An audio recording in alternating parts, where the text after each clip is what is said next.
Well, hey, it's Kim Constable. Welcome to the Kim Constable podcast.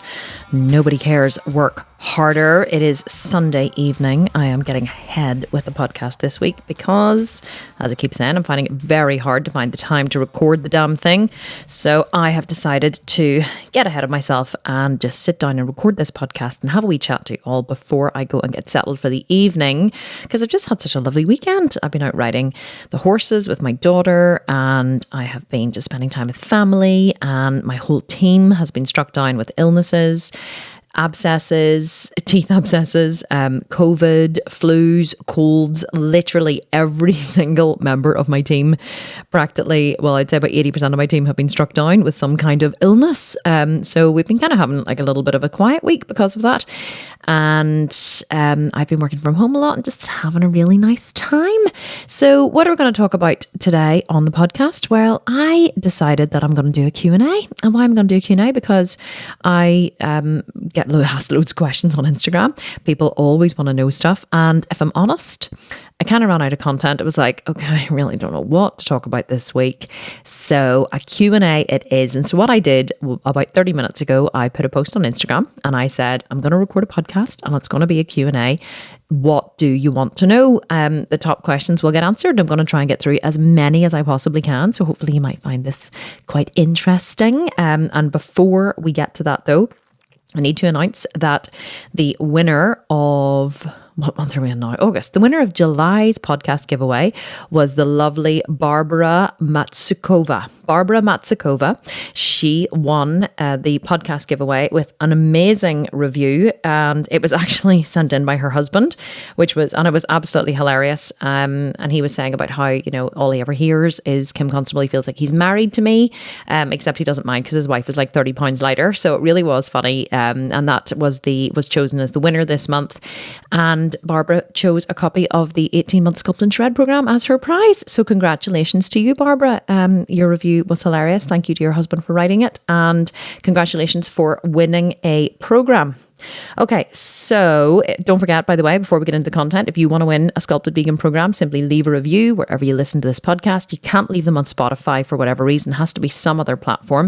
Take a screen grab of the review, send it to me on Instagram at thesculptedvegan. We will flag the review, and then at the end of the month, we will read through them all and we will choose the best one to win a Sculpted Vegan program.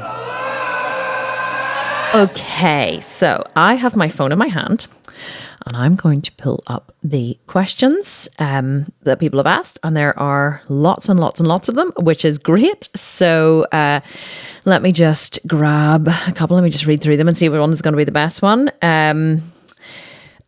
There's some really, really funny ones, which I was like, oh my God, this is hilarious. So here was a really funny question that I was like, am I actually going to answer this in the podcast? So it was, have you had any issues with any urine leakage while exercising? What exercises help? So I was laughing whenever that one came through. It's like, am I actually going to answer this in the podcast? But you know what? Fuck it. Let's just answer it and see how we go. Have I ever had any issues with any urine leakage while exercising?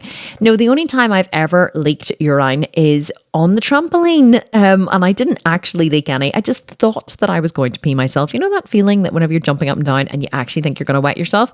That was several years ago. But no, I've never had any issues with that recently. I don't even know anything about it. I do know there is you can get like a prolapsed bladder. I think it does sometimes happen to older women who are in menopause. Fucking menopause is to blame for everything.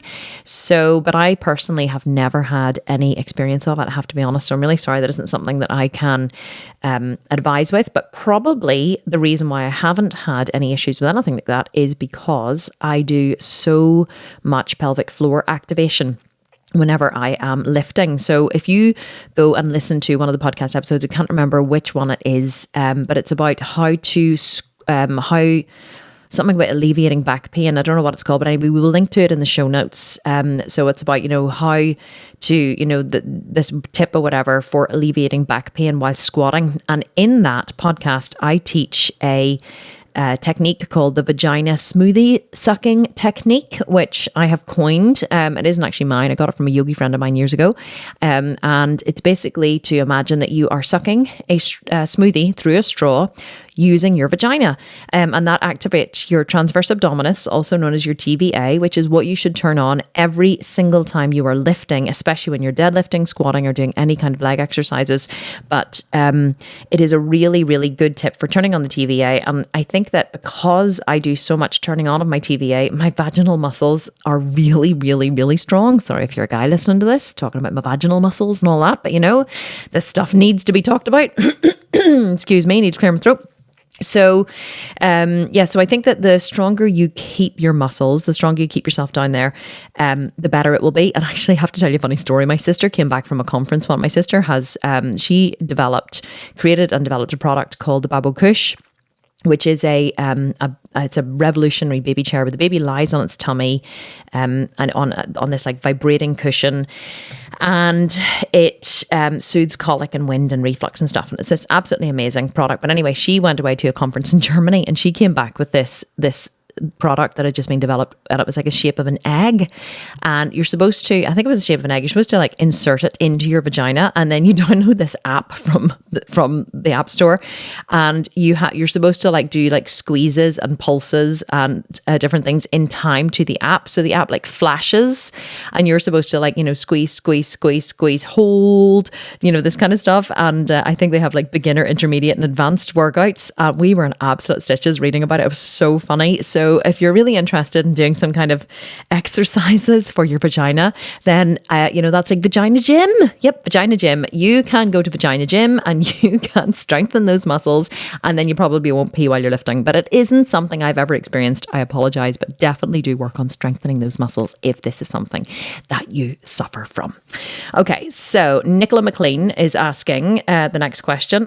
She says, I've been on a fitness journey for quite some time and I love it. I've just done my first solo fitness shoot. Brilliant experience. As my next goal, I've toyed with doing a show. Would you recommend it, and can it be done naturally? So, Nicola, that's a really great question. Would I recommend doing a show? Yes, if you're that way inclined, I absolutely would recommend doing a show, but not for the goal of standing on stage in a sparkly bikini, but more for the goal of building the discipline, self-esteem, the self-belief, the emotional muscles, as well as your physical muscles.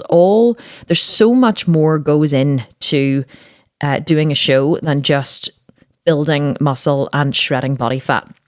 Because in order to stay disciplined to the process of building muscle, you have to show up to the gym 4 or 5 days a week. You have to get out of bed when you don't feel like it. You have to go when you're tired. You have to dig deep and find the motivation to just show up every day, because motivation only lasts so long, and then discipline keeps you going. So motivation gets you going and discipline will keep you going. And then whenever you get to the stage where you're ready to diet for a show, the first couple of weeks are easy. But then as you get longer and further into your diet and your calories are really low, and you're working towards this show, and you've got this sparkly bikini to wear, and you're going to stand on stage and hundreds or thousands of people are going to be looking at you, that's motivation to keep going. But you have to develop self-discipline so that you don't cheat on your diet, you don't skip your cardio, and you show up to the stage in the best possible shape that you can. And it's hard.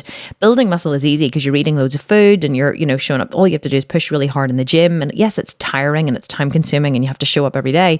But the dieting is the really hard part, because not only do you still have to show up to the gym every day and push just as hard as you were pushing, you now have to do it on reduced calories and calorie restriction. And I never drank while I was dieting ever. Now, whenever I'm dieting, I do enjoy a drink on the weekend because I'm not dieting for any specific reason. So, but whenever I was dieting for a show, like I literally did not drink from Christmas until April. So, and I was very, very, very strict with my diet. And so you turn into a bit of a boring bitch, I have to be honest. Like nobody wants to invite you places anywhere. If you go out, you usually bring your own food, or you just don't go out, and, you're not drinking, and you just, your friends and family are like, God, you're so boring. And this is like, so not so, you're just not fun anymore. And so you have to develop a real mental fortitude, a physical fortitude, an emotional fortitude, and a mental fortitude. Emotional and mental are kind of the same thing, but you get the drift. So definitely for that reason, I I would recommend doing a show. And I remember whenever I was, prepping for shows, there was one particular year, it was 2018. And I remember dieting really, really hard for a show. I was actually being prepped by my previous prep coach, Curtis, who is our head trainer, Laura's ex-husband. A funny story there. And I was being prepped by him. And he preps much different than Mark Getty. So whenever I say you're being prepped by someone, usually if you're going to do a show, you have a coach. And that coach will design your diet and your training, and you'll send them weekly photos, and they'll say, yes, either up your calories or reduce your calories or keep things the same. So they will look at your progress and they will make the decisions based on your progress, because you can't always be trusted to be objective whenever it comes to your own progress. And so I was being prepped by Curtis, but Curtis preps very differently than Mark. He had me doing an hour's cardio in the morning, and then he had me doing training in the gym, but in between training sessions he had me doing HIIT training. So this is the 12-week shred. My program, the 12-week shred, is actually based on the prep that Curtis had me do, which was actually the hardest prep I've ever done in my life, because I was having to do really heavy sets in the gym, but then I was doing like squat jumps, and I was doing battle ropes and all these different things in between my weight sessions, and fucking hell, it was an absolute and utter killer. And so I remember though dropping my calories, and I got down to 1,300 calories. It was in the last 2 weeks, I think. And I dropped, and I said to Curtis, well, I dropped to 1,300. And he said, do you think you can cope? And I said, yeah, it's fine. I can cope. It's great. It's no problem, And so I dropped to 1,300 calories, which was really quite low for me. And I remember I used to go into Starbucks to get coffee. So I still would allow myself within my macros an oat milk flat white. I never drank black coffee. It felt like a dessert for me having an oat milk flat white. And I remember going into Starbucks. My parents-in-law came over from Australia, and I was 2 or 3 weeks out from my show. I think it was about 3 weeks out from my show, or 4 weeks out maybe, whenever they came over. And I remember going out with my mother-in-law for coffee, and we would go into, say, Starbucks, whatever, and I would look at the cheesecakes, and I would look at the pastries, and I would look at the brownies, and I would just be like, every bone in my body wanted one. And I'm vegan, right? And half the stuff there wasn't vegan. And I was looking at the cheesecake going, if someone set that cheesecake down in front of me, I'd fucking eat it. I would eat it. Like, I don't give a shit about being vegan. If you've ever had a baby, you get to the final stages of labor, right? And you have this birth plan in your mind. You're like, I want to have a natural birth, and I'd still have music playing in the background, and the sweet sound of the water running, and my husband's going to be there with me. And then you get into like hard labor, and you're like, just give me all the drugs, just give me the epidural, just fucking cares, it's cesarean, just get this fucker out of me. Like, everything goes out the window. That's kind of what it was like whenever I was prepping. Okay, I was like, just give me the cheesecake. Of course I never ate it, right? And I used to look at it all the way up to the counter, and I used to go, I'm just going to order one, I'm just going to order one, I'm going to order a brownie, I'm going to order a cheesecake. I was so fucking starving all the time. And then I would get to the counter, I would go, can I have an oat milk flat white, please? And I would like clamp my mouth shut. I would hold my lips shut. I would literally forbid myself from saying any more. And they would look at me a bit strangely, and they would be like, is that all? And I'd be like, yep, that's all, thanks. And every fiber of my soul was going, order the cheesecake. But of course I never let myself order the goddamn cheesecake. So, it's really, really, really hard to diet for a show, because you can't let yourself off the hook. You have to be super disciplined. And let me tell you, the only way you get down to 10 to 12% body fat, which is what you need to be to stand on stage, is to diet really hard. To deprive yourself, to count your calories, to be disciplined. And it's tough. It's not fucking easy. So should everyone do a show if they want to? Absolutely they should, but not to get really super lean, not to stand on stage in a sparkly bikini, but because of the self-esteem and the self-belief that you build doing a show, because it is one of the hardest things you'll ever do. Of course, it gets easier and easier the more you do it. And, and then the wee tweaks to make, and where you can have a little bit of this or have a little bit of that. But in the beginning, whenever you're just learning, you have to be super disciplined. So your first couple of shows are actually always the hardest. It does get easier per se the more you do, because you become more experienced. But really, really, really hard. You have to dig deep and find the motivation to keep going. And I absolutely think that everybody should do that. Okay, Kay Fenlon has our next question, and she says, do you eat differently on a rest day? So this is a good question. And the answer is yes and no. So And it's kind of a three-part answer. So I'll give you the first one. Whenever I'm dieting and I'm on a rest day, then yes, I eat differently. So when I say dieting, I mean whenever I'm prepping for a show, then yes, I eat differently on a rest day. So I'm very, very strict on my calories during the week, but on a rest day, I will always couple that with a higher carbohydrate day, because whenever you are on low calories and you increase your carbohydrates on your rest day, it resets your leptin levels. So leptin is the hormone that regulates metabolism, and ghrelin is the hormone that regulates hunger. And so if you reset your leptin levels with a high carbohydrate day, that means that your metabolism will not drop and you will continue to lose body fat, but also you will never lose your menstrual cycle. People always ask me, did I ever lose my menstrual cycle, especially when I got down to really super low body fat? And I never did. And that was because I always had high carbohydrate days to reset my leptin levels, because leptin is the hormone responsible for metabolism, which is the hormone responsible for your menstrual cycle.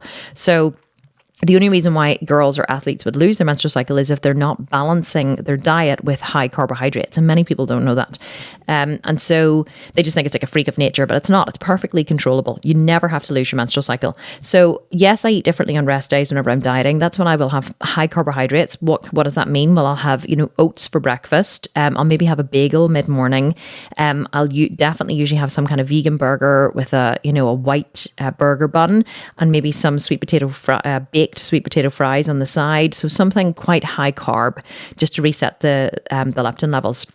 Now, whenever I'm not dieting and I'm kind of just cruising, or not even in a building phase, but just cruising, then I don't really have, my eating doesn't change. My eating stays consistent all through the week. But of course, on the weekend, I usually will go out for breakfast with my family or go out for dinner with my family, and I will usually eat something a little more indulgent. But that isn't because, it's not like, oh, it's the weekend, I'm going to indulge. It's just because during the week, my meals stay pretty consistent, because we have a private chef who works for us. And Lee actually cooks all of our food, and he has it macro and calorie counted during the week. So during the week, all of our food is macro and calorie counted, simply because it helps me to keep control of my macros and my calories. And on the weekend, it's not. Like, Lee leaves food in the fridge, but I don't really count macros in the weekend. I just eat whatever I feel like I want to eat. I just eat intuitively, but I very rarely go nuts and eat heaps and heaps of food. But if I do, like today, I actually was hungry, and so I had a little more food today. So in the weekend, I always relax a little bit more.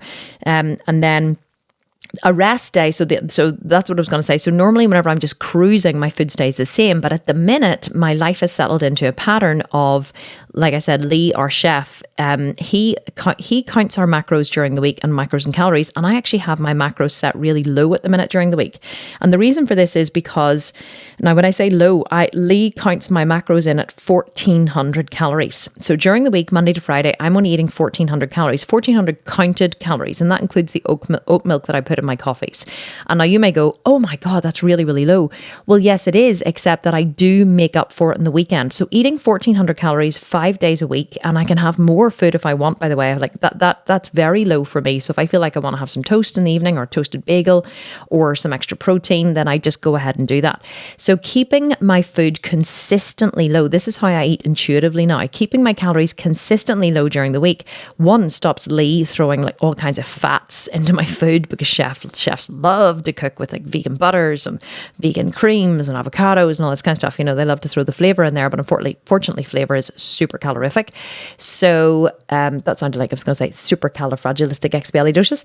But so I keep them at 1,400 calories during the week. And then on the weekend, I love having some champagne on the weekend, or some beer. And I like to take the kids for vegan ice cream, or we have pizza or whatever. So usually on the weekend, then my calories will be far higher. I mean, I could be eating 4,000 calories a day on Saturday and Sunday, easily sometimes. And so it balances out over a 7-day period. Many people don't know that when you work out your daily calories, you're actually working them out over a 7-day period. So if you use one of those online calculators, say one of our online calculators, which you can get, by the way, at sculptedvegan.com/macro-calculator. We'll link to it in the show notes.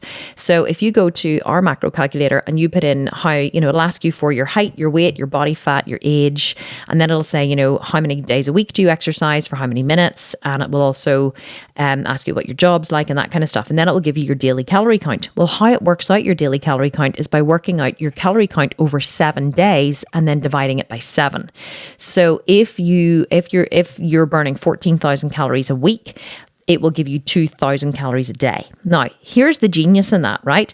If you take 500 calories per day over 5 days, that's 2,500 calories, right? So if you eat 1,500 calories Monday to Friday and you put those 2,500 calories onto Saturday and Sunday, you're not eating over your weekly TDEE, so you won't actually gain weight. If you eat less during the week, you can actually add up your calories on the weekend because it's over a 7-day period that your calories are counted. So that's what I've always done. That's what I do now to maintain. I eat less during the week, I eat more on the weekend, and it means that I stay consistently lean all year round. And people always say to me, I think one of the questions someone's asked here is, how do you manage to drink alcohol and still stay so lean? That's how. Alcohol is extremely calorific. There's over 1,000 calories in a bottle of wine. There's 220 calories in a glass of white wine. There's 6 glasses in a bottle, which means that 2 6s are 18, which is like 2,180 calories, okay, in a bottle of wine. And I would sometimes drink a full bottle of champagne to myself on a Friday if we have, friends over or neighbors over, or sometimes some champagne, then some beer. So I'm drinking 1,120 calories by myself, without even eating any food on the weekend. And so that is how I drink alcohol and still stay lean, because I'm managing my calories during the week. Calorie intake, or managing your weight, is simply an equation of calories in versus calories out. So I'm expending calories by training 5 days a week, doing cardio 5 days a week, and keeping my calories low, which means I have the weekend to play with. And I've always loved to work hard during the week and then play in the weekend. I don't usually train on the weekend, although my husband and I have started training on a Sunday now. We train chest and triceps, but I don't normally train on the weekend. I just spend the weekend with my family, eating, drinking, having fun, and I don't mind being disciplined during the week in order to do it. So, great question, and I hope that was a full and comprehensive answer and that you enjoyed it. I really enjoy doing Q&As, actually. I think they are a fantastic thing to do. Oh, there's my trainer, Mark Getty, the Irish Hulk, has said, "Are you missing me yet?" Mark, you won't be listening to this, but yes, I am missing you. Mark has been away for 3 weeks, and I was away for 2 weeks before that. So I haven't trained leg with Mark for 5 weeks, with Mark for 5 weeks. And I'm really kind of dreading my leg day with Mark whenever I do get back to it, but kind of looking forward to it at the same time, because that's how you build and keep big legs. Okay, what else have we got here? Let me just do a couple of quick fire ones. Shannon King is asking, oh, hang on. Nicola didn't ask. Hang on. She said, can it be done naturally? That was the last part of the question for doing a show. So I just want to go back to that. Nicola, yes, of course it can be done naturally. You don't need to take drugs to do a show. You don't need to take steroids to do a show, especially if you're competing in bikini. If you're competing in the bigger categories, then yes, you probably do need some chemical help, because you really, as a woman, can't build that amount of muscle. But if you're just competing in bikini, then you do not need chemical help at all. You can absolutely do it naturally. Just wanted to finish off by saying that. Okay. Shannon King is asking, how do you deal with stress, chronically stressed, and it affects my gut and inflammation, etc.? So here's the thing. I don't really get stressed. I do run a very, very busy company, and sometimes I do have a lot of like just before I went away on vacation, we launched the $1 Million Mentor, and it was a very, very fast launch that we did. And I was getting up at 4 a.m. every day to plan the launch. And then we had a 3-week launch period, actually. And I was doing a lot of interviews for the Platinum Mastermind I was running, and it was just crazy. It was full on. But, and that was me stressed, I would say. But how do I deal with stress? I train. Whenever you train, whenever you make time to move your body and clear your mind, then stress cannot build up in the body. Stress only becomes chronic if you allow it to manifest and keep it and hold within your body. So a lot of people, whenever their fight or flight is triggered, which is what happens when you're stressed, your adrenals start to pump adrenaline into your body. You need a way to release that adrenaline. If you don't release that adrenaline, it does get stored in your system, and it can affect, your tissues and your organs and your gut and all of those things. So you need to train, and you need to train hard.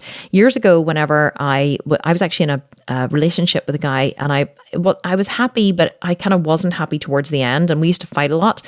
And so every time I felt frustrated or angry or whatever with him, I used to go running. I used to take to the streets and go pound the streets, and I used to run about 30 miles a week. And it was such a great stress reliever for me, because whenever I came in from a run, I felt like I couldn't even remember why I was angry with him anymore, because it completely released it from my body. So state control, or actively changing your state, is one of the best ways you can deal with stress. What you have to realize is you can choose to indulge the stress, or you can choose to do something to turn it off. But unfortunately, many of us actually enjoy feeling stressed. We enjoy the feeling of it. It helps us to feel purposeful, or helps us to feel like, we're doing something to change something, or we just get caught in this loop, this amplification loop of, I feel stressed and I don't feel like I can do anything about it. So I feel more stressed, and I don't feel like it, and I feel more stressed. And so we just amplify it. So in order to get out of the amplification loop, what you need to do is go to the gym. You need to lift really heavy, leave your soul on the gym floor, take up running, or yoga or meditation, do something. Okay. You are not at the effect of your body. You can choose differently. Whether you do choose differently or not is completely up to you, but you can. And sometimes just knowing you can, and then just actively taking steps to changing your physiology, is the best way to release stress. So even whenever I'm really, really, really busy, I prioritize sleep. I prioritize a wind down routine in the evening, and I still get up every single morning and I keep my routine. I walk for 60 minutes and I train hard in the gym, and that is consistent. I never, ever, ever change that. So you have to find something that is a great stress reliever for you and commit to it as much as you are committed to feeling stressed. Because believe me, as much as you might not want to think you are, we are committed to feeling stressed, because we are not, or we're committed to anything which happens consistently in our life that we can change but choose not to, i.e. if you're not a slave, if you're not enslaved by someone in that your freedom has been taken away, then you are free to choose anything. You're not a victim of your life. So if you're feeling stressed, you need to change it, and you just need to figure out ways that you can, and that's the best way to manage it and deal with it. And that's what I figured out years ago. Okay. What else have we got here? Favorite cardio workout? Shaka as well. Wellness is asking. So for just kind of general feel-good cardio, walking outside with my husband and my dog, preferably, is my favorite cardio. So every morning at about 8 a.m., my husband and I go for a walk with Buddy, the dog, and we walk for about 6 kilometers, and it takes us almost exactly 60 minutes. We do about a kilometer every 10 minutes, and it's a brisk walk. My heart rate is at about 130, and it's really enjoyable, and we put the world to rights, and we talk about our relationship, and we talk about the kids, and we have really in-depth conversations, philosophical conversations, and I really love it. And Buddy gets exercise at the same time. The most effective cardio workout, however, is the Stairmaster. I have a Stairmaster in my gym, and whenever I get on the Stairmaster for an hour, I literally clock watch from about 30 minutes in. I'm like, when is this going to be over? And I am dripping with sweat, and my heart rate stays at about 143. So an hour on the Stairmaster burns about 150 more calories than an hour walking with the dog. So it is a more effective workout. So if I'm looking for a more effective cardio workout, I will use the Stairmaster. If I'm looking for a more enjoyable cardio workout, then I go for a walk with Ryan and Buddy. Or if Ryan's not with me, I just put in my AirPods and I listen to a podcast while I'm walking. Or sometimes I don't listen to anything. Sometimes I just walk and think, because I love walking and thinking. It's one of my favorite things to do. Favorite vacation spot? Somebody else is asking. Goodness, probably at the minute, I love going to the Marbella Club in Spain. It's where we go frequently. It's one of the leading hotels of the world. It's a really short plane ride. We live 8 minutes from the airport, not even 8 minutes, like 4 minutes from the airport. So you can be in the car and literally be in the airport in 4 minutes. So it's a small airport too. It's only a 3-hour flight. So you watch a movie on the flight and have a gin and tonic and you're there in Spain. And then it's a 25-minute car ride from the airport to the Marbella Club. So it is so quick to get there. And the hotel is just out of this world. I mean, it is spectacular. It's expensive. Like if you're going to go, just the two of you, like our room we didn't even get a suite, but we got like a beachfront. Normally we do get a suite, but this time we just got one of the beautiful beachfront rooms. And it was like a basic room will cost you, well, the beachfront ones are a bit more expensive, cost you like £10,000 for the week. I'm not even joking. So 7 nights stay will cost you £10,000. So it's over £1,000 a night to stay. So it is expensive. And then, of course, you have to pay for all your food and your drink and everything when you're there, which is probably another, for two of you, another £2,000 on top of that. So it is an expensive vacation, but it is absolutely worth it because you are so taken care of on every single level. And I just feel so relaxed whenever I come home from it. So that is absolutely my favorite vacation spot. Okay, El Biaz is asking, do you get excited every morning to train or do you just want it to be over? I don't ever get excited to train. No, never. I never, ever, ever think, oh my God, I'm so excited to train. Ever.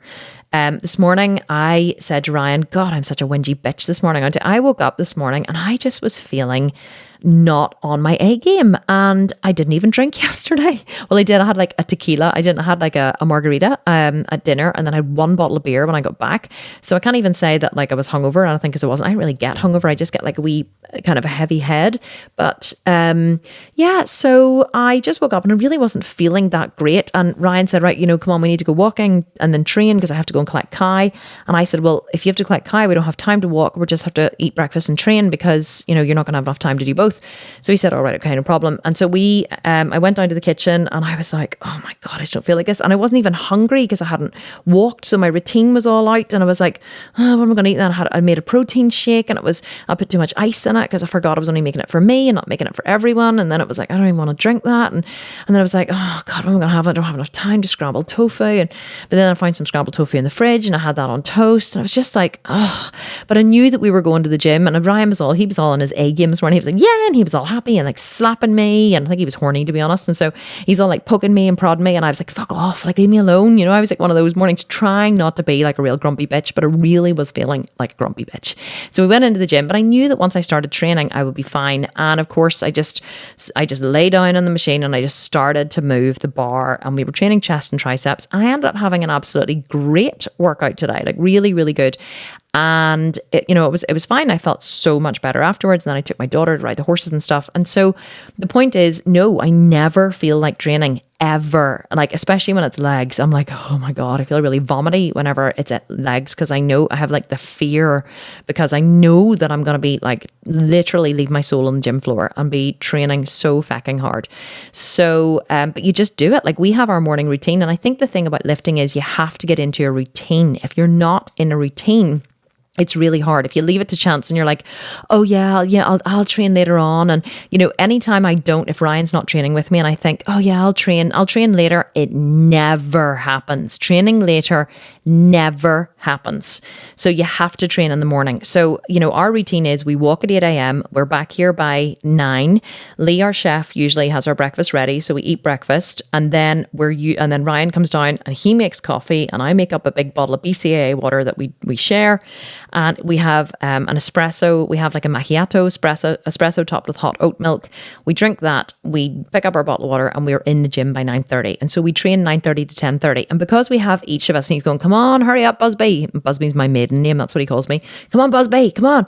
And I'm like, I'm coming, hurry up. So I'm not like bouncing into the gym all excited ever. I go in, I'm like, oh, I can't be arsed with this. But see, once you picked up your first couple of weights, your first couple of sets, I don't do any warm up or anything. Like my first sets are my warm up. Sometimes you've moved the bar a few times and, you start to get into the way of it. And also you have a state change. When I walk into my gym has a very distinct smell because we have rubber flooring and it's just a beautiful, beautiful gym. It's absolutely immaculately kitted out. And whenever I walk in there and I smell the gym, I have like a state change. I have a physiology change. The smell triggers my gym state. It triggers that part of me that goes, yeah, we can do this, so that's what they always say. Getting to the gym is the hardest part. Once you're there and you walk in and you smell the sweat and you smell the gym and you may as well train whenever you're there, it's easy once you're there. The hardest part is actually getting there. So make sure that if you want to keep up a consistent gym routine, that you find a way to be consistent. Get a partner that you train with that you don't want to let them down, or set it as, have a set time that you go to the gym every single day. Even if it's a gym in your home basement or your home garage, you want to make sure you're training at exactly the same time every day and it's written into your calendar. So if someone says, oh, do you want to do this at 7 p.m? You go, no, I can't because I'm training. People say to me all the time, oh, can I meet with you at this time or whatever? And I'll be like, no, because I train 10 to 11 or 9:30 to 10:30 it is now. I train 9:30 to 10:30. That's my gym time is sacred. No one ever schedules a meeting with me at that time. Susie, my assistant, knows to never put a meeting in the morning because I train 9:30 to 10:30 and it's a non-negotiable, no matter how busy I am. If I'm busy, then I work later in the evenings or I work on the weekends. But 9:30 to 10:30 is non-negotiable for me. That is my training time. And that is how you make it happen. Okay, Mel McCaig is asking, how do you balance drinking alcohol and staying shredded? P.S. I love you. Well, I love you too, Mel. Thank you so much for asking that. And I kind of covered this a wee bit earlier, drinking alcohol and staying shredded. It's all about how you manage your calories because like I talked about, earlier, and I hope you were listening earlier, which you probably are because it's a podcast and everybody listens all the way through. So if you balance your calories by keeping them lower during the week, but you have to count them. In order for this to work, you have to count your calories during the week. You can't just wing it, okay? I make sure that I'm getting adequate protein, adequate fats, adequate carbs during the week. Yes, I'm only having 1,400 calories, but 45% of those 1,400 calories is protein. I'm going to say it again. 45% of those 1,400 calories is protein. 25% is fat and 30% is carb. So I will have 2 protein shakes a day. I'll have 50 grams in the morning after training and 50 grams in the evening. That makes up 100 grams of protein before I've even eaten any food. That's how I keep my protein intake so high. So then the other 100 grams or whatever it is I'm eating comes from the food that I'm eating. So by keeping my protein high, it means I keep fuller for longer. It means I can have lower calories during the week, which means that I have room for alcohol on the weekend. And I can actually still diet and drink alcohol because I'm still in a calorie deficit. And although I do drink frequently, everybody on my Instagram always goes, fucking hell, she drinks so much. I drink frequently, but I don't drink an enormous amount. And I know I said earlier, like I drink a bottle of champagne, but like I don't always drink a full bottle. Sometimes only like 2 or 3 glasses. And so there's sometimes if I have beer, I'll have maybe 3 beers, and we drink this beer called Modest beer. So it's like there's no sulfites in it. It's a really pure beer. It's locally brewed. It's only 4%, so it doesn't have a lot of alcohol. So I'm not drinking like hard liquor. If I'm drinking gin and tonics, I'll maybe have 4, sometimes 5 gin and tonics. But like you're talking over a period of say, 5 hours. Like I went out for dinner with my friend the other night, and we were there for we met at 4:30 and we didn't get home until nearly 9. And over that period of time, which was 4.5 hours, we had a bottle of champagne and a bottle of wine and we shared them. So I basically had 1 full bottle of champagne, but that was over 4 hours, 4.5 hours. So that was 6 glasses over 4.5 hours, which is just slightly over 1 glass per hour. So whenever you think about it, it's not like I'm binge drinking. I'm not knocking back a bottle within an hour. I'm eating food. And we drank a litre of water each in those 4 hours. In fact, I think I drank 1.5 litres. So I'm drinking 1.5 litres of water as well. So that's how I don't get hangovers. I constantly drink sparkling water. So for every glass of alcohol I have, I will have a glass of water. Whenever we went away recently, I took my whole family, my sisters and their husbands away to London for the weekend. We stayed in the Mandarin Oriental. It was beautiful. We had the most gorgeous lunches and dinners in these beautiful restaurants. And I was just constantly bring the water, get bottle still, bottle sparkling, another bottle still, another bottle of sparkling. The water was just flowing. And so at every single meal, yes, we were drinking a lot of alcohol, but I probably had 1 litre to 2 litres of water by myself at the dinner table. So whenever you're drinking heaps and heaps and heaps of water, you never get hungover because water is actually, it's the dehydration that causes you to be hungover. So if you never let yourself get dehydrated, you never get hungover. And whenever you're constantly flushing the water through your body, your liver can cope. And it's absolutely, it works. But a lot of people who suffer from hangovers or suffer from ill effects of alcohol don't drink enough water. So you have to drink water, you have to eat food, and just kind of drink in moderation as well. I do drink frequently. Sometimes I'll have a glass of wine on a Wednesday and then another one or 2 on a Friday and then maybe one on a Saturday as well. So I do drink frequently, but I don't drink a massive amount. And I very rarely drink. I never drink when I'm dieting for a show, but I haven't done any shows in a while. So I have been drinking frequently. Okay, let me see. 39 minutes in. Some time for a few more questions. So what is the next big thing you are working towards and why? Shaka Wellness is asking me. So we have many big things that we're working towards. Let me just tell you, probably the biggest thing that we're working towards at the minute is the Sculpted Vegan app, which we thought would be ready in June. But I think that the guy, the app developer, who actually is my stepsister's partner, hopefully soon to be fiance and then husband. I think he underestimated the size of the job. Well, two things I think happened. I think he underestimated the size of the job, and secondly, he's a complete and utter perfectionist, so he can't help but keep perfecting and perfecting and perfecting it. But adding on the programs has actually been the most time-consuming part, because the app is now ready and working and functional, and we all have it in our phones testing it, so I can log into it at any time and test it. But where the most time-consuming part is, we have heaps and heaps and heaps of programs on our website. You know, we have the 4-week shred, the 12-day holiday shred, the 1-week shred, the 12-week shred, the 18-month sculpting shred. We have, oh God, I can't think of so many more. So we have basement jacked and the 8-week boot camp and buns and guns, and we have meal plans, and we have the band shred. We have so many programs, and so we're adding all of these things onto the app, which takes an awful lot of time, because what we want to happen is, whenever someone downloads the app, it'll say, have you bought a Sculpted Vegan program before? And you'll say yes, and then it'll say, what was the email that you used to purchase? And you type in your email, and then we will send you a code, and then you come back to the app, put in that code, and ta-da! All the programs that you have previously purchased will be loaded into the app, which is amazing. And you'll also be able to browse all the other programs in there, and just with a little double click of your thumb, purchase them if you want to, which is an absolute game changer. So the app is the next big thing. I don't know when it's going to be completely ready. It really just depends on Ross. So Ross is the guy who was developing the app. Really excitingly, Ross has now agreed to come on board full-time. He's starting 1st of September full-time as Chief Technology Officer of my company. And he is actually bringing another guy with him, who I think his name is Darren. I haven't even met him, but Ross has interviewed him and trained him and is bringing him with him too. So our tech team is expanding hugely. And they are coming on board, and Alan is going to be still in charge of design, but he's moving out of the CTE role. Alan is moving out of the CTO role and into design, and Ross is going to be doing CTO, and he's going to be developing the app and the website. So the app is probably the next biggest thing that we are launching. I'm also at the minute digging into a partnership with the Protein Works, who I am affiliated with, who I absolutely love, but we're actually exploring a joint branded partnership at the minute, where we are actually going to brand the products with a Sculpted Vegan and do a profit share on them.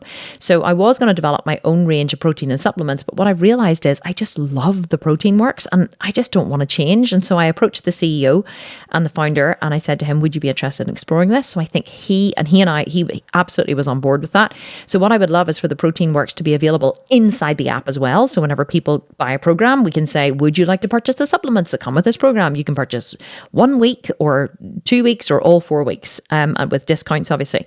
So that's what I'd love to happen. The other really exciting thing is Aura Ring, that I talk about a lot. Aura, O-U-R-A. My whole family and my whole team wear Aura rings. I have actually just invested in Aura rings. So I give them a big chunk of cash a while ago, and I have been now in talks with Aura Ring, and we want to be able to offer the Aura Ring inside the app as well. So you can purchase it inside the app, and also that you can do all your Aura Ring tracking. And this is going to be an absolute game changer, because one of the other things that we're launching is the menopause program. So Laura, my head trainer, is a menopause expert. She studied it extensively over the years. She's done training programs, and she's actually just done another certification. She actually is developing a menopause program at the minute, which we are releasing in, I want to say October. I'm not 100% sure. And it's not going to be expensive, but it is going to be an absolute game changer. And Laura's also going to be coaching during it as well. She's going to be coaching the people who purchase it. So we want to be able to, the Aura Ring is amazing for tracking your temperature and your sleep and all of those things to do with menopause. So we want to bring this all together. App, Aura Ring, protein supplements, menopause, world fucking domination. Actually, that's what it is. I'm building a conglomerate. And then the other really exciting thing that we have, apart from the new programs that we're releasing, which is 8-week abs, 10 pull-ups in 10 weeks, 5 pounds in 5 days. We have all of these cracking new programs that we are releasing. We are also launching a range of apparel. So my sister Kerry works for me now full time, and she's the one who developed Babu Kush I talked about earlier, and she is now working as a consultant with the company, helping me to launch our full range of apparel. We're doing scrunch bum leggings, we're doing sports bras, and cut off t-shirts, but real bodybuilding stuff. I have gone to town on the design of this. I don't want it to be just like, off the shelf stuff. We're not buying from catalogs in China. We are developing and designing our own range and having it made with a company in London, probably in China actually, but that's the best way to get them mass produced. But we're being so fussy because I know exactly what I want and how I want the glutes to look and how I want this apparel to shape the body, the sportswear to shape the body. And that's going to be launching as well soon. So, oh my God, it's all go, go, go, go, go, go, go. And I love the fact that we have such a strong community and everybody's like always waiting for the next thing that we're launching. And everyone's like with me on this really exciting, crazy fucking journey of if you think about it, guys, 4 years ago, I was a yoga teacher. 4 years ago, I had never stepped foot in a gym. In fact, that's not true. 2016 was when I first started training. So nearly 5 years ago. So nearly 5 years ago, I'd never stepped foot in a gym. And now I have this bloody worldwide multi-million-dollar conglomerate. So if I can do it, you can do it too. That's all I want to tell you. I don't have anything special. The thing that I have that's special is I have an incredible work ethic. I work harder than anyone I know. I am driven to work hard and I have more energy. I suffer from too much motivation. I have more energy in my little finger than most people have in their entire body. So if you want to build something spectacular as well, you just have to double down and commit, give up your excuses and just fucking do it. Seriously, just do it. That's what I did. I just bloody well did it. Okay, a couple more questions. There's loads more coming in. Let me just see. I'll choose the best ones. Well, there's a really good one. Jojo Andrews. What drives you in everything you do? Work, family, training, etc. You know what, Jojo? There's not one thing that drives me except that if I'm completely honest, I am driven beyond anything I can even think about or describe by a desire for things to be done right. I have this need for things to be done the best way that they can be done. So when I'm lifting in the gym, I have to lift the heaviest I can lift. I can't leave that gym feeling like I had more to give. I can't, whenever I'm building this business, I am driven to do more. I am driven to be the best I can possibly be in whatever it is I'm interested in. And then whenever I cease to be interested anymore, like yoga, I don't do yoga anymore, but when I did yoga, I was driven to be the best yoga teacher that existed. I was driven to be able to do press handstands and advanced arm balances and back bends and to be the best yogi that I could be. Not the best yogi in the world, but the best that I could possibly be. So I cannot leave anything on the table. I can't leave anything on the table. If I'm interested in something and I'm pursuing it with every fiber of my soul. And I don't try to be that way. I just am that way. I have a need, a desire, a drive to be the best that I can be. And again, it's not competitive. It's not to be better than everyone else. I don't give a shit about anyone else. I don't look at anyone else. I never compare myself to anyone else in the industry, which is what makes me unique. I don't look at what anyone else in the industry is doing because no one is doing what I'm doing. I'm the only person in the health and fitness sphere who is doing the company in health and fitness on the online world the way I'm doing it. No one else is doing it like me. And that's because I don't look at anyone else. I just keep my eyes in my own lane and I just keep forging ahead. So I'm just driven to be the best that I can possibly be. And I know that's probably a very shitty answer, but it's the only one that I can come up with. Right, a couple more. Drema McCrory. How did you survive the early years with kids close in age? You are superwoman. Honestly, I really barely survived, and that's the honest to God's truth. I think I only survived because of what I've just talked about. I am strong and capable and hardworking, because let me tell you, when I had 4 children under the age of 6 at one point, and whenever my fourth was born, Corey was 5. Actually, whenever Jack was born, Corey was 5. And he turned 6 shortly afterwards. So what'll happen is Jack will turn 10 in October, and then Corey will turn 16 in November. So for a month, I had 4 children under the age of 5, which is pretty fucking crazy whenever you think about it. And the only way that I got through it was by luck, I think. And I don't know how I got through it. It was so hard. But I think what I did was I never, ever, ever tried to control my kids. I tried not to stress if, they didn't go down for a nap at the time they were supposed to, or they woke up early in the morning, or they were awake in the night, or they were sick, or they were crying. I just always tried to say, you know what, this too shall pass. And if they were up at 4 a.m. because of something, well, I just lay on the couch and watch TV with them and just was like, well, we're up at 4 a.m. I think I always tried to accept the what is. It was really, really, really hard. Don't get me wrong. And I did a lot of suffering and a lot of internal cursing and fucking the wee shitty wee bastards and calling them all the names of the day. But at the end of the day, I just tried to accept the what is. I knew that time would pass. I knew that it was messy and complicated and imperfect. And I just let it be messy and imperfect and as uncomplicated as it could be. And I was honest with them as well. And I said, Mummy's really tired and Mummy's finding it really, really hard to cope right now. And Mummy feels like strangling you, you little bastard. No, I didn't actually say that, but I felt like saying that. So sometimes I would sneak out into the back porch. I'm not even joking. And I would hide from them and I would drink alcohol. I would grab a couple of beers from the fridge and I would go in there and I would literally pick a beer up and I would down it really, really quickly. This is at maybe 5 p.m., kind of the witching hour. I would down a beer at 5 p.m. and then I would pick up the next one and I would drink it as slowly as I could and I would hear, Mommy, Mommy, Mommy. I never left them unsafe, but they'd be like, where's Mommy? And as long as I could hear them and they weren't screaming, then I knew they were fine. They were just in the next room. Sometimes I used to sit in the back porch and drink and then I came out and it was like, happy Mommy was here, because, with a couple of beers in you, the alcohol hits your blood, you're much nicer and story time was so much more pleasant for everybody. And I really began to understand alcoholics at that time. I truly did, because sometimes alcohol was actually the only way I could get through, because raising children requires an enormous amount of emotional strength. I used to say to people, it's not the physical work required in raising children, it's the emotional work required in raising children. They are emotionally exhausting. And it takes a huge amount of resilience to keep your temper and to say, of course, darling, no problem at all. And I don't know, I just one foot in front of the other, one day after the next. My husband was zero fucking help. He never was here to help. He was always working.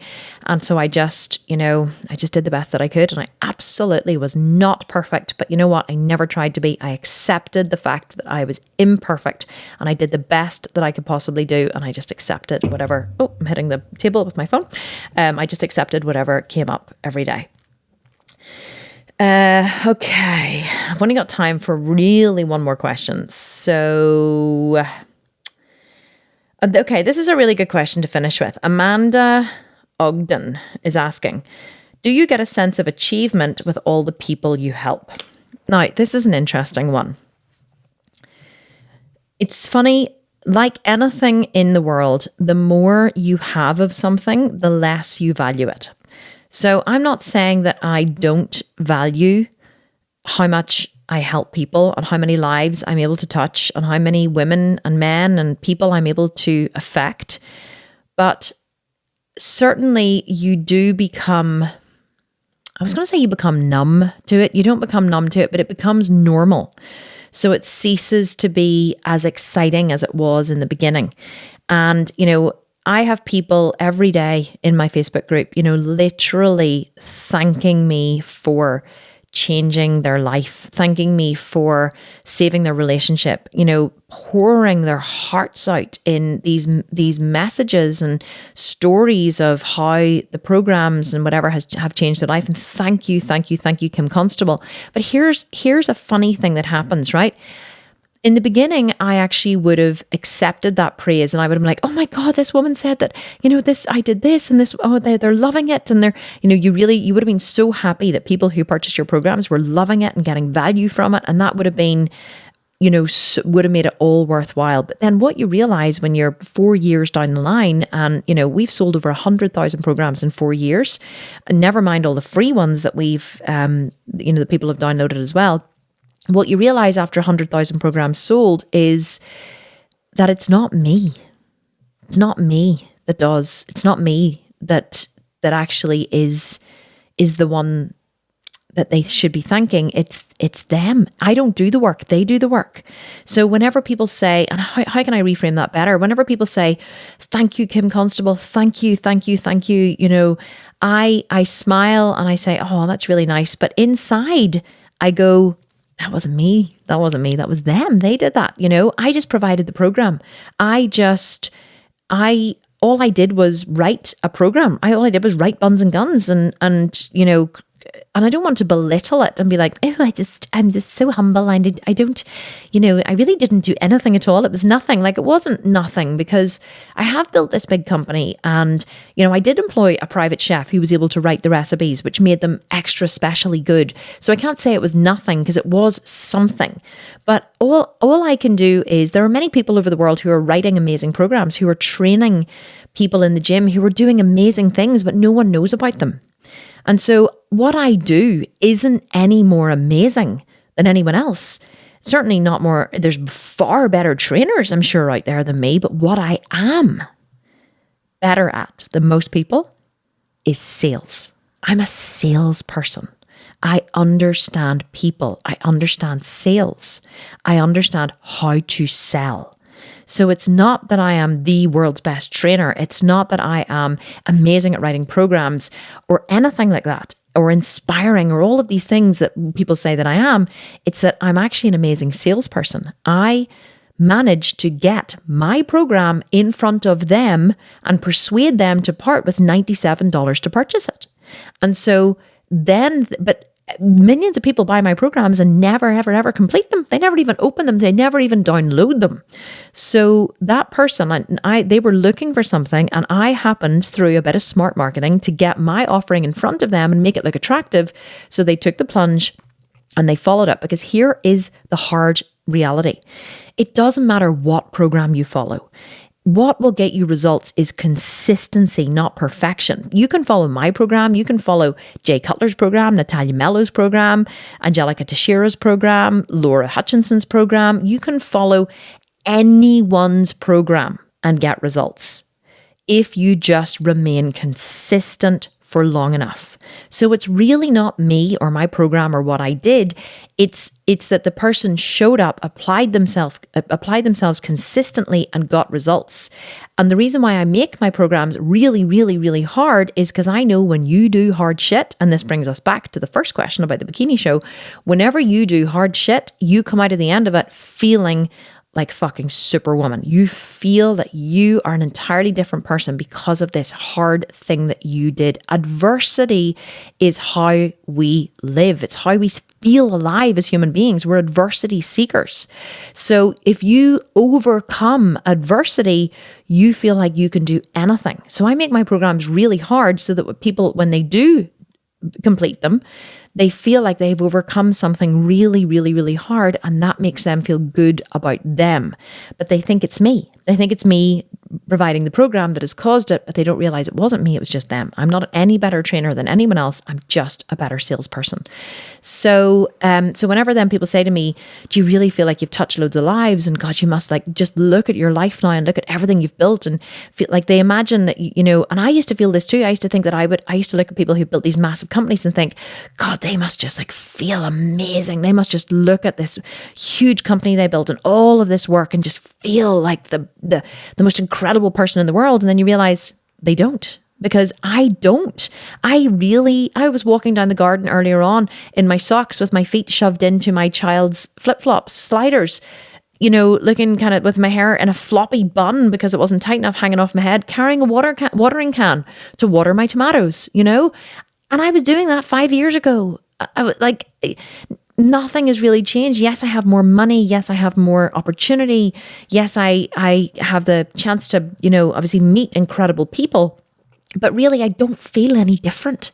And I don't really feel like I built this massive big company. I go into the office sometimes and all the girls are there and I chat away to them. I sit down, I throw my feet up on the desk and somebody makes me a coffee and I'm chatting away to them and cursing and swearing and we're all chatting about our boyfriends or our vaginal dryness, or nobody joking, but shit like that.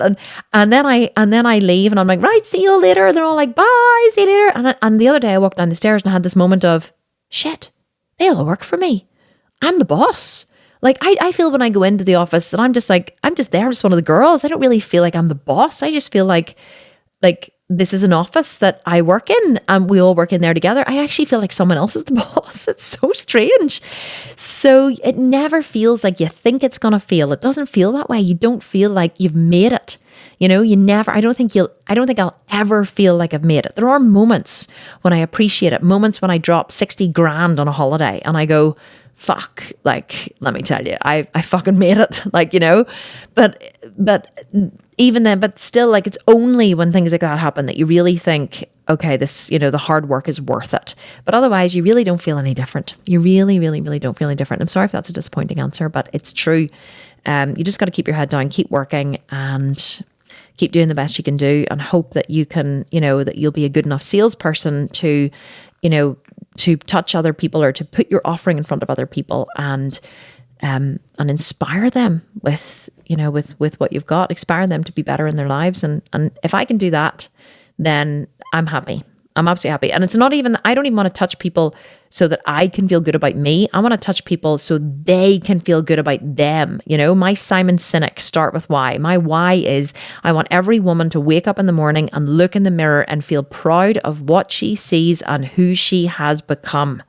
And if you wake up in the morning and look in the mirror and feel proud of what you see, and you feel proud of who you have become, and I have helped you in some way through one of my product offerings to have that, then my work is done.